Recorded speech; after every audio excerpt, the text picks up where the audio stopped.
Hello दोस्तों, welcome to only IAS. Date है आज की 24 फरवरी 2023 एंड आप सभी का स्वागत है आज के प्रीलिम बूस्टर न्यूज़ डिस्कशन के अंदर। देखो, आज से एग्जैक्टली एक साल पहले ना 24 फरवरी यानी कि 2022 को जो रशिया यूक्रेन वॉर था उसकी स्टार्टिंग हुई थी। तो यानी कि आज हमें एक साल हो गया इस पर्टिकुलर वॉर को देखते हुए। तो डेफिनेटली देखो, काफ़ी डिस्ट्रक्शन हुई है दुनिया के अंदर, अलग अलग कंट्रीज के ऊपर बहुत नेगेटिव इंपैक्ट देखने को मिला है। At the same time being a UPSC aspirant, तो ये सारी चीज़ें हमें पता होनी चाहिए। एंड इसके साथ ही साथ जो मैप्स हो गया, ठीक है, जो अलग अलग प्लेसेस न्यूज़ में रही हैं, उनका भी हमें एक अच्छे से आइडिया होना चाहिए। तो मेक श्योर कि आप सभी ने ये चीज़ें कर रखी होंगी, क्योंकि मैंने भी मल्टीपल टाइम आपके साथ ये चीज़ें डिस्कस करी हुई हैं। तो चलिए स्टार्ट करते हैं आज के टॉपिक्स। पहले पिछले लेक्चर के अंदर जो मैंने आपको मेकॉन्ग गंगा कॉपरेशन की रिगार्डिंग मैपिंग प्रैक्टिस दी थी, उसको एक बार क्विकली डिस्कस कर लेते हैं। देखो, गंगा के बारे में तो आप सभी जानते हो, ठीक है, इसको आने वाले लेक्चर्स के अंदर मैं मैपिंग करवा भी दूंगा। बट मेकॉन्ग के बारे में थोड़ा जानते हैं। देखो, जब मैं बात करता हूँ मेकॉन्ग रिवर की, ठीक है, अभी सिर्फ रिवर की बात कर रहे हैं, अभी मेकॉन्ग गंगा कॉपरेशन की बात नहीं कर रहे, सिर्फ रिवर की बात करी है।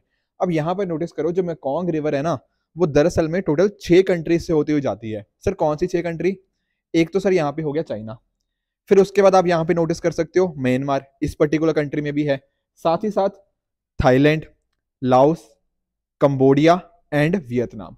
तो कोई आपसे पूछे कि मेकॉन्ग रिवर कौन कौन सी कंट्री से पास करती है, तो इंडिया नहीं है उसका आंसर, ठीक है, इंडिया से नहीं पास करती। बाकी की जो 6 कंट्रीज हैं, China, Myanmar, Thailand, Cambodia, Laos और वियतनाम, इन 6 कंट्रीज के थ्रू फ्लो करती है। अब जब हम बात करते हैं मेकॉन्ग गंगा, ठीक है ना, मेकॉन्ग गंगा कॉपरेशन, यहां पर क्या है, यहां पर ना टोटल 6 कंट्रीज हैं। सर कौन सी 6 कंट्रीज? ये चाइना को हटा दो यहां से और इंडिया को इंक्लूड कर दो, तो ये वाली 6 कंट्रीज। तो एक हो गया इंडिया, क्योंकि गंगा यहां से फ्लो करती है। एंड अकॉर्डिंगली चाइना के अलावा जो 5 कंट्रीज हैं जहां से मेकॉन्ग रिवर फ्लो करती है, इन पर्टिकुलर 5 कंट्रीज प्लस इंडिया, ठीक है, इंडिया प्लस ये 5 कंट्रीज, ये बनती है क्या, मेकॉन्ग गंगा कॉपरेशन। अब बनाई क्यों गई? देखो, इसके बनाने के पीछे बहुत सारे रीजन है। जैसे फॉर एग्जाम्पल टूरिज्म हो गया, टूरिज्म आपस में कैसे प्रमोट करें, कल्चर, ठीक है, education and transportation. Major objective इनके ये चारों चीजों के रिगार्डिंग यहाँ पे देखने को मिलते हैं। पर हमारे लिए इंपॉर्टेंट, सबसे इंपॉर्टेंट प्रीलिम्स के लिए यही है कि कौन सी कंट्रीज हैं, और साथ ही साथ हमने ये भी नोटिस कर लिया कि चाइना इसका पार्ट नहीं है। इसका फॉर्मेशन हमें 2000 के राउंड हमें देखने को मिलता है लाओस के अंदर, ठीक है। तो ये सारी कंट्रीज हमें अच्छे से पता होनी चाहिए।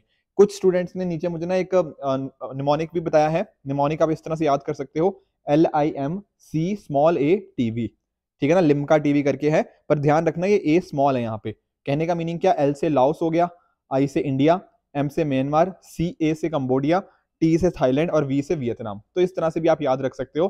तो मेक श्योर चाइना के साथ आपने कंफ्यूज नहीं होना। चाइना से मेकॉन्ग रिवर पास जरूर होती है, but China is not a part of Mekong Ganga cooperation. I hope ये चीजें आपको समझ आ गई होंगी। तो मेकॉन्ग रिवर तो हमने कर लिया। अब आप ना, आपके लिए होमवर्क क्या है, आप गंगा रिवर की जरा मैपिंग देखोगे, अलग अलग जो रिवर्स हैं या उनकी जो ट्रिब्यूटरीज हैं, उनको एक बार पढ़ने के आने की कोशिश करोगे अपने एटलस से कि कौन कौन सी ट्रिब्यूटरीज हैं। इसके साथ ही आप मुझे नीचे कमेंट सेक्शन में ये बताओगे कि कौन सी स्टेट्स हैं जिसके थ्रू गंगा फ्लो करती है, ठीक है, जो गंगा रिवर है कौन कौन सी स्टेट से फ्लो करती है, ये पढ़ोगे। कल बाकी मैं आपके साथ और इसके रिगार्डिंग और डिस्कशन करूंगा। अब चलते हैं अगले टॉपिक की तरफ, दैट इज मोहिनीअट्टम। ठीक है, देखो मोहिनीअट्टम अब डांस है एक, ठीक है, बहुत ही फेमस इसके आर्टिस्ट थे, उनकी रिसेंटली डेथ हो गई है। तो हमारे लिए ये डांस के बारे में पढ़ना बड़ा इंपॉर्टेंट हो जाता है। सबसे पहले तो सर कौन सी स्टेट से ये डांस है? The dance state is Kerala. तो केरला का ये क्लासिकल डांस है, ठीक है। यहाँ पर जो मोहिनी वर्ड है ना, मोहिनी, दरअसल वे लॉर्ड विष्णु का ही जो फीमेल फॉर्म है, ठीक है, फेमिनाइन फॉर्म है, वहीं से ये वर्ड आया है मोहिनीअट्टम। इसके साथ ही यहाँ पर लस्य टाइप का हमें देखने को मिलता है डांस। मैं आपको अगर थोड़ा सा डिटेल में बताऊं, एक चीज होता है लस्य, एक होता है तांडव।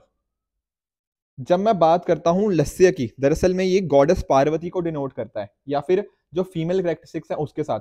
यहां पर जैसे एक डांस के अंदर ना ग्रेस होती है, तो हम उसको बोलते हैं कि इसमें लस्य एलिमेंट है। यहां पे एक ब्यूटी की बात हो रही है, ठीक है। ऑन द अदर हैंड जब हम बात करते हैं तांडव की, तो ये लॉर्ड शिवा के साथ लिंक्ड है, जो एक तरह से मेल एनर्जी है, मैस्कुलिन एनर्जी है, उसके साथ ये लिंक करता है। आप साथ में जानते हो जो लॉर्ड शिवा है उनको डिस्ट्रॉयर ऑफ द नेचर के तरह भी जाना जाता है, ठीक है ना। तो जो तांडव डांस है ना, काफी थोड़ा वायलेंट फॉर्म ऑफ डांस है, ठीक है। तो ध्यान रखना है, लस्य क्या है, फेमिनाइन वर्जन है एक तरह से तांडव का। तांडव डांस के अंदर हमें शार्प स्ट्रॉन्ग मूवमेंट्स देखने को मिल जाती हैं, जबकि जब मैं बात करता हूँ लस्से की तो ब्यूटी हो गया, ग्रेस हो गया, हैप्पीनेस, इस तरह की चीजें हमें यहाँ पे देखने को मिलती हैं। तो मोहिनी अट्टम में मोहिनी वर्ड ही क्या है, फीमेल फॉर्म को डिनोट कर रहा है, तो यहीं पर हमें ग्रेसफुल, जेंटल, इस तरह की डांसिंग हमें यहाँ पे देखने को मिल जाती है। आगे चलते हैं, ठीक है ना। तो यहाँ पर आप नोटिस कर सकते हो सर्कुलर स्पाइरल मूवमेंट होता है। एक बात नोटिस करना कि ये डांस जो होता है ना, ये वुमेन के द्वारा ही परफॉर्म होता है, बहुत इंपॉर्टेंट चीज है। इसके साथ ही आप जरा पिक्चर में यहाँ पे नोटिस करो, ठीक है, यहाँ पे आप इस इमेज के अंदर रियलाइज करोगे कि फेशियल एक्सप्रेशंस इनके, ठीक है ना, इनके जो हैंड जेस्टर्स हैं, इन सभी का बहुत ज्यादा इंफोसिस होता है। अब ये जो पहले तो ऐसा होता था ना, ये अकेले अकेले परफॉर्म किया जाता था, यानी कि कहने का मतलब इस डांस को पहले सोलो परफॉर्म किया जाता था, पर आजकल के टाइम पर हमने थोड़े और वेरिएशंस देखने को मिले हैं, जहां पर ग्रुप्स के अंदर भी इसका फॉर्मेशन हमें देखने को मिल जाता है। इसके साथ ही आप नोटिस करो जरा, इनकी साड़ी को जरा आप नोटिस करो, तो जो साड़ी होती है ना, काफी मतलब व्हाइट हो गया या क्रीमिश कलर की यहाँ पे साड़ी देखने को मिलती है, जिसका जो गोल्ड कलर का, ठीक है, या कुछ और कलर का यहाँ पे ब्रोकेड भी देखने को मिल जाता है। साथ में एक चीज और नोटिस करो, ठीक है, यहाँ पे आपको दिख रहा होगा, इन्होंने काफी सारी ज्वेलरी पहन रखी है, चाहे बाजुओं पे कह लो, नेक पे कह लो, ठीक है ना, ईयर्स में कह लो, हैंड्स में, तो ज्वेलरी का भी यहाँ पे बहुत इंपॉर्टेंट रोल हो जाता है। यही सारी बातें मैंने यहाँ पे लिखी हुई हैं, तो एक बार बस क्विकली पढ़ लो, बट अदरवाइज हमने चीजें डिस्कस कर ली। मेरी एक्चुअली कोशिश रहती है कि आपको ना इमेज के थ्रू पढ़ाने की कोशिश करूं। अब आपने इमेज देखी उस डांस की, तो कहीं ना कहीं शायद लंबे टाइम तक रिटेन कर पाओगे और रटने की जरूरत नहीं पड़ेगी। इसके साथ ही आप नोटिस कीजिए, ये जो म्यूजिक होता है, इसके साथ कार्नेटिक स्टाइल म्यूजिक इसके साथ इन्वॉल्व है। अब आप मुझे नीचे कमेंट सेक्शन में ये बताओगे कि हिंदुस्तानी म्यूजिक और साथ ही साथ कार्नेटिक म्यूजिक, इनमें क्या डिफरेंसेस है। जो भी मेजर 3 से 4 डिफरेंसेस है ना, वो नीचे आप मुझे नीचे कमेंट सेक्शन में डेफिनेटली बताना, फिर हम कल उनको डिस्कस भी कर लेंगे। यहाँ पर इंस्ट्रूमेंट लाइक फ्लूट हो गया, वीणा, मृदंगम, मदलम, इडक्का, ठीक है, ये सारे हमें यहाँ पे इंस्ट्रूमेंट्स देखने को मिल जाते हैं। आगे चलते हैं। कल मैंने आपको एक प्रीवियस ईयर क्वेश्चन दिया था हिस्ट्री के रिगार्डिंग। अब यहाँ पे देखो क्या पूछा गया है, regarding Wood's despatch which of the system statements are true. अब नोटिस करो वुड्स डिस्पैच, दरअसल में हुआ क्या, 1854 के अंदर चार्ल्स वुड थे, उन्होंने एक डॉक्यूमेंट रेडी किया, एक तरह से कह लो कि इंडिया में जो एजुकेशनल सिस्टम है वो कैसा होना चाहिए, इसके रिगार्डिंग। अभी ये पर्टिकुलर डॉक्यूमेंट इतना इंपॉर्टेंट है ना कि इस चीज को क्या बोलते हैं, Magna carta of English education in India, ठीक है ना, ध्यान रखना ये पर्टिकुलर वर्ड काफी इंपॉर्टेंट है, Magna carta of English education in India. यहां पर फोकस क्या था, कैसे एजुकेशन को इंडिया के अंदर स्प्रेड किया जाए, उसके रिगार्डिंग एक पूरा ये डॉक्यूमेंट था। अब यहाँ पे नोटिस कीजिए, गवर्नमेंट के ऊपर एक तरह की रिस्पॉन्सिबिलिटी आई। कैसी रिस्पॉन्सिबिलिटी, कि लोगों तक भैया एजुकेशन को पहुंचाना है, मासेस तक एजुकेशन को लेके जाना है ना, तो उसके रिगार्डिंग यहाँ पे गवर्नमेंट ने अपनी अपनी इंपॉर्टेंस समझी। पहले, इसके पहले क्या होता था, डाउनवर्ड फिल्ट्रेशन थ्योरी, एक सेकेंड, डाउनवर्ड फिल्ट्रेशन थ्योरी पहले चलती थी। जैसे फॉर एग्जांपल, पहले ब्रिटिशर्स का ये मानना था कि हम ना सिर्फ इनको, एक ऊपर वाले बंदे को एजुकेट कर दो, इस पर्टिकुलर बंदे की रिस्पॉन्सिबिलिटी है कि वो नीचे औरों को एजुकेट करता जाए। यानी कि कहने का मीनिंग क्या, आपने सिर्फ ऊपर वालों को एजुकेट कर दिया, आपने नीचे वालों को तो एजुकेट किया ही नहीं। आपने ये समझा कि हमने ऊपर वालों को एजुकेट कर दिया, ये अपने आप नीचे वालों को एजुकेट करते रहेंगे, इसका मीनिंग था डाउनवर्ड फिल्ट्रेशन थ्योरी का। पर वुड्स डिस्पैच के अंदर हमने ये चीज से हम दूर गए, और गवर्नमेंट ने बोला क्या, गवर्नमेंट ने बोला कि मासेस की एजुकेशन की रिस्पॉन्सिबिलिटी किसके अंदर आती है, गवर्नमेंट के अंदर आती है। तो ये चीज यहाँ पे देखने को मिल जाती है। अभी इसी पर्टिकुलर वुड्स डिस्पैच के अंदर हमें और क्या चीजें देखने को मिली, कि ग्रांट्स इन एड सिस्टम को इंट्रोड्यूस किया गया। सर ये ग्रांट्स इन एड के सिस्टम के रिगार्डिंग क्या है, जैसे फॉर एग्जांपल कुछ तरह की ग्रांट्स वगैरह दी जाने लगी, ठीक है ना, तो ये सारी चीजें हमें यहाँ पे होती हुई देखने को मिल जाती हैं।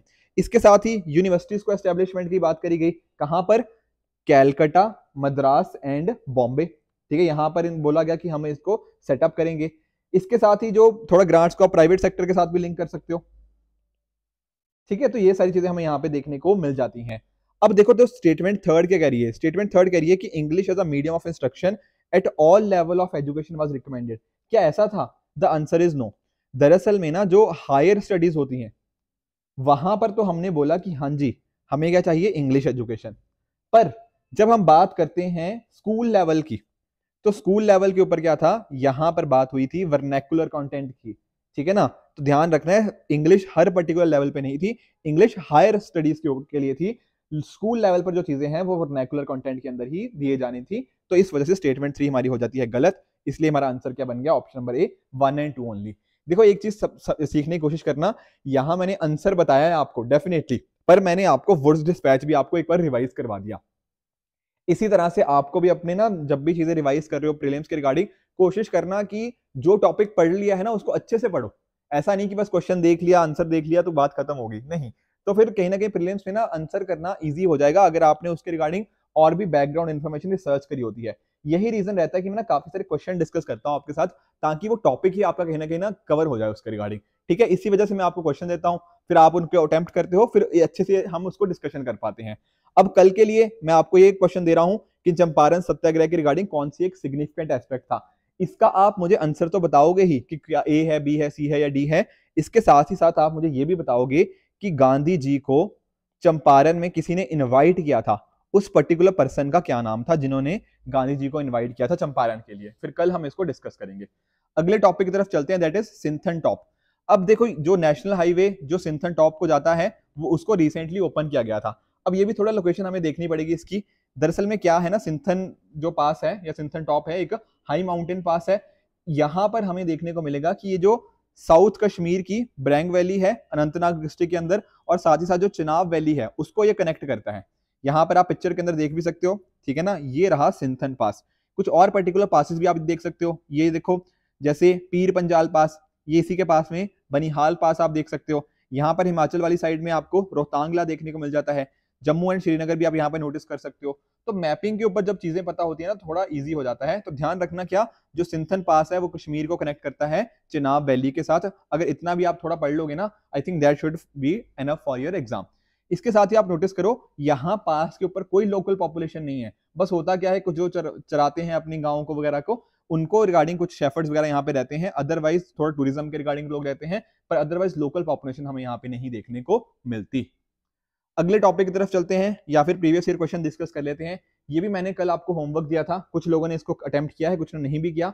तो देखो प्रियम्बल, ठीक है, एक तो प्रियम्बल के रिगार्डिंग मैं आपको बता दूं कि आपको प्रियम्बल याद होना चाहिए, ठीक है, पूरा का पूरा पूरा आप ना एक बार कोशिश करना उसको याद करने की, क्या हमारे ऑब्जेक्टिव्स क्या हैं, किस दिन हमने अडॉप्ट किया था, ये सारी चीजें।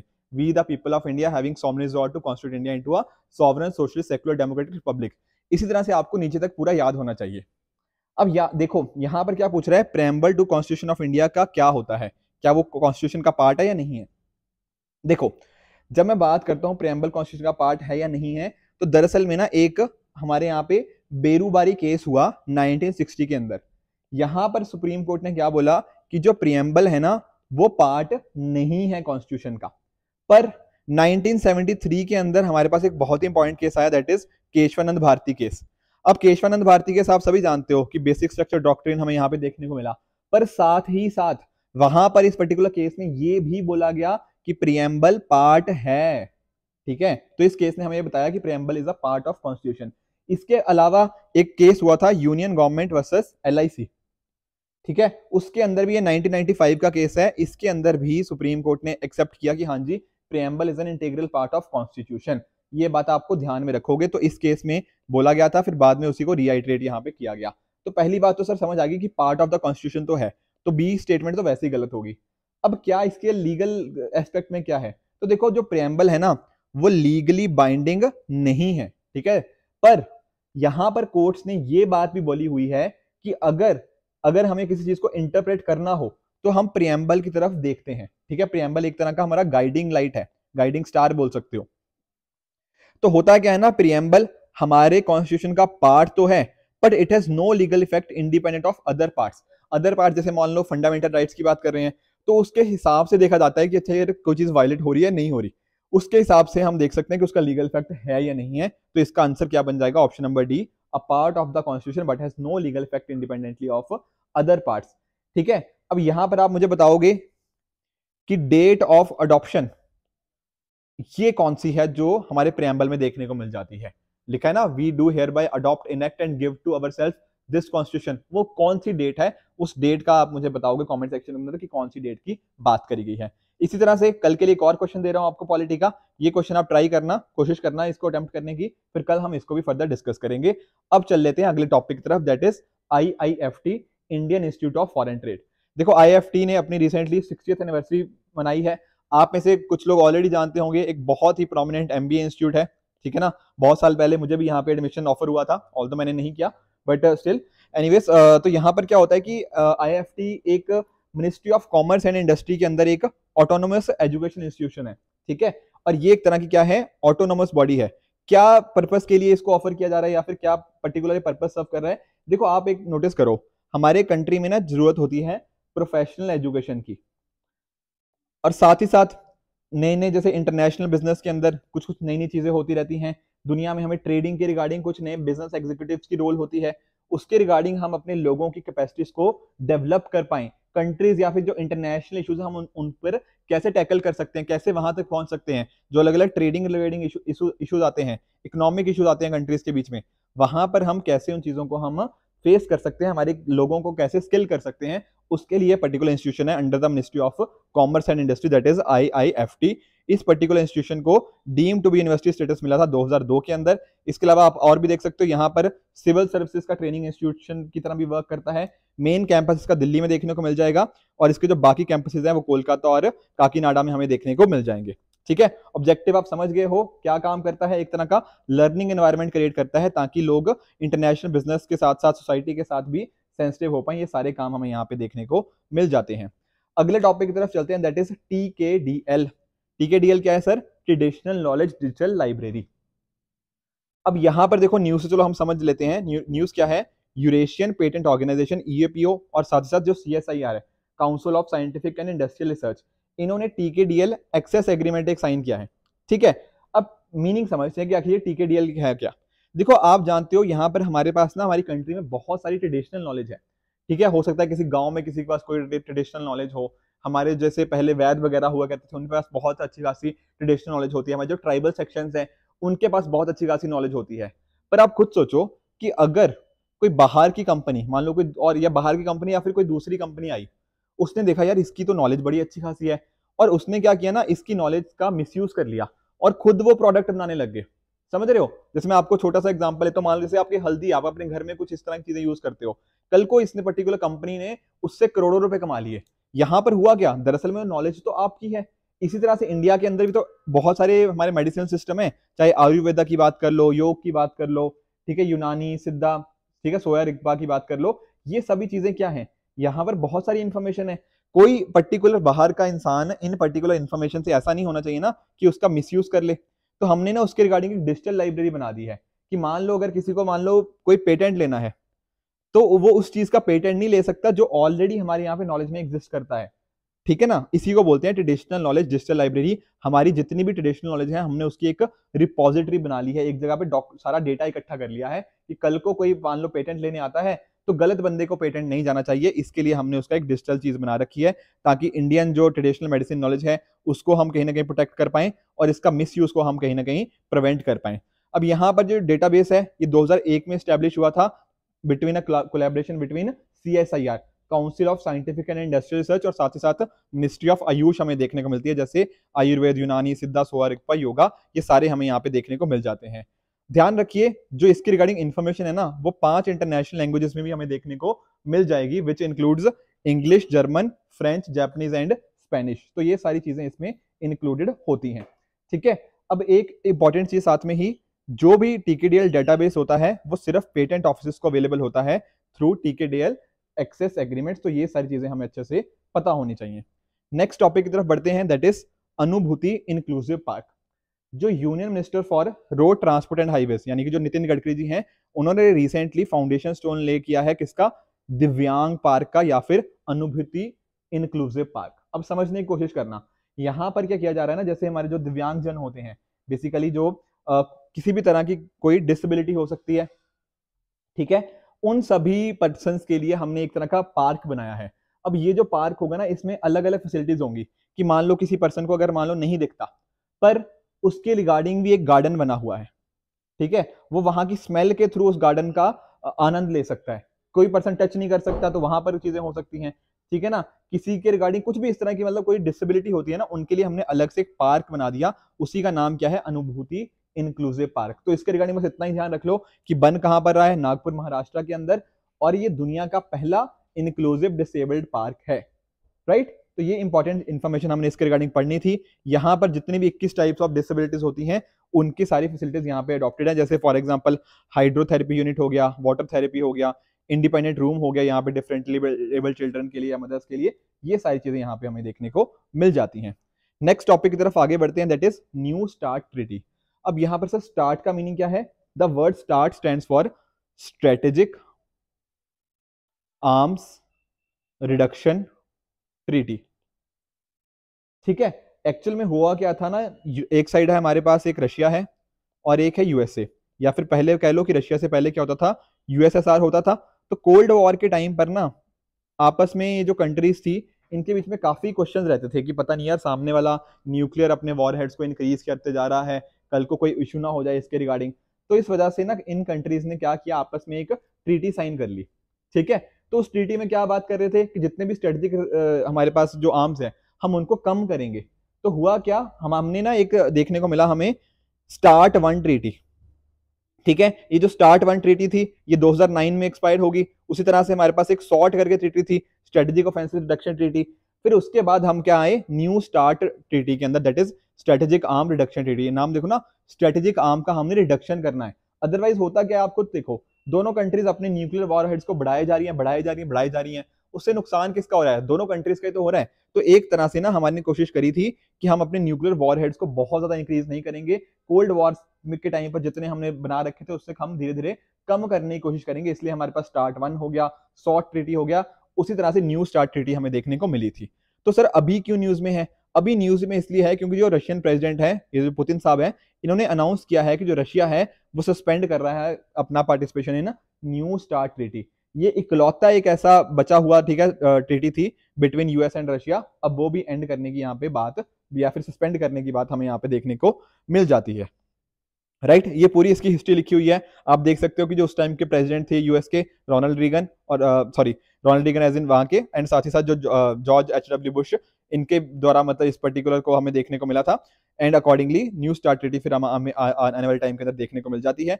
न्यू स्टार्ट ट्रीटी जो थी, यूएस के प्रेसिडेंट बैराक ओबामा हो गया, Russian counterpart Dmitry Medvedev, इनके द्वारा यहाँ पे हमें देखने को मिल जाती है। एक्चुअल में इतने डिटेल में कोई क्वेश्चन पूछेगा नहीं, डिटेल यही है, आपको अच्छे से पता होनी चाहिए कि न्यू स्टार्ट ट्रीटी आखिर किसके बीच में है, and that should be suffice to answer your question.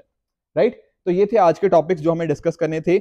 ये पर्टिकुलर 5 क्वेश्चंस मैं आपको दे रहा हूं, इन पर्टिकुलर 5 क्वेश्चंस का आंसर, एंड साथ ही साथ जो और क्वेश्चंस मैंने आपसे पूछे थे उनका भी आप मुझे नीचे कमेंट सेक्शन में बताओगे कौन सा ठीक है, कौन सा गलत है, या जो बाकी चाहे और क्वेश्चंस थे, चाहे गंगा की जो मैंने मैपिंग पूछी है, मतलब कौन सी स्टेट्स के थ्रू वो पास करती है, एंड साथ में ही जो हमने प्रेसिडेंट ऑफ इंडिया वाला क्वेश्चन है पॉलिटी के रिगार्डिंग, और जो चंपारण के रिगार्डिंग क्वेश्चन है, और साथ ही साथ कि कौन से पर्सन ने गांधी जी को इनवाइट किया था चंपारण के, ये सारे क्वेश्चंस का आंसर आप मुझे नीचे कमेंट सेक्शन में बताओगे।